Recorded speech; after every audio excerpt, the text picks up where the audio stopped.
aside from stem cells, because I've been like so deep in stem cells right now, to me, okay, any kind of health problems or lack or like not experiencing good longevity, it's because something is broken along the way. Something that is broken needs to repair.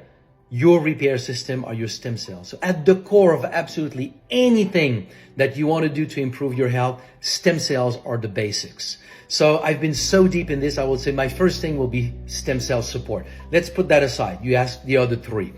Probably my first one following this would be, to me, would be mindset.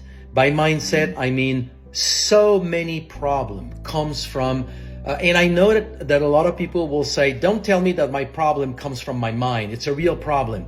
I'm not saying it's coming from your mind in the sense that you're making it up. What I mean is that it's the result of a thinking process that has an impact on the physiology that over years materialized into a problem.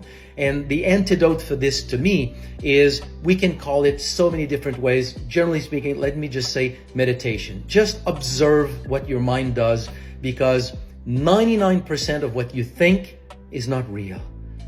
We're just making it up. The proof of this, something happens that is tragic, you take it, or somebody takes it really hard, the neighbor doesn't take it as hard. It's the proof that the event was not the cause of the hardship.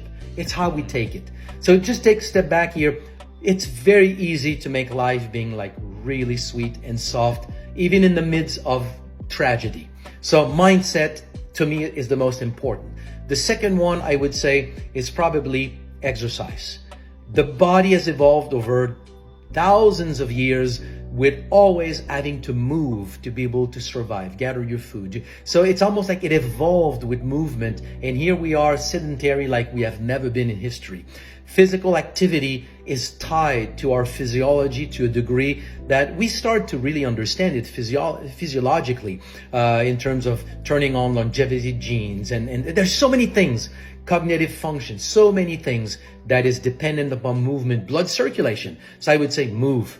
Physical activity, nothing intense, just good physical activity every day. And if there's a third one, I would say always stay on a 2/3 full stomach. Don't eat too much.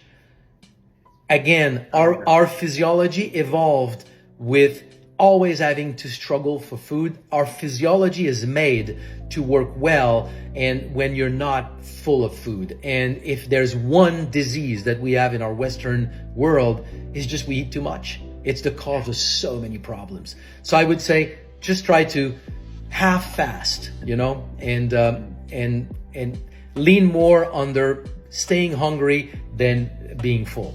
So these are probably going to be like my three tops. And then there's tons of other things that we can do that are more targeted.